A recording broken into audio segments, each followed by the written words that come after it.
This right here, this is my seaweed sketchbook. It's literally made out of seaweed and seaweed paper, and this was my research sketchbook for my thesis, and also where I did like a lot of the R&D documentation lab work.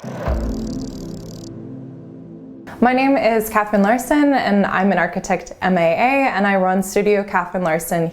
My studio is really interested in traditions and histories, and that is actually what led me to get into bio-based materials.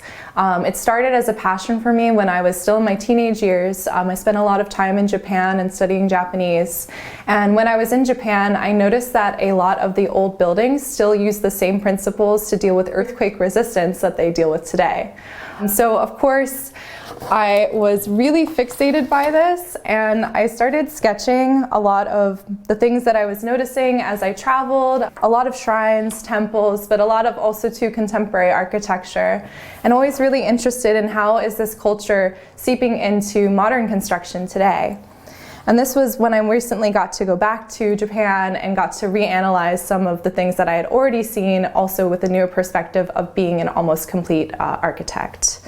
So for me, thinking through sketching, thinking through doing, this is the way that I learn and I study the world. And of course, when we start to look at history, we start to see a lot of natural materials. And so this is where, for me, the love of bio-based materials really originated. Looking at the timber construction in Japan, looking at the thatching techniques that they had. So this is what really inspired my practice.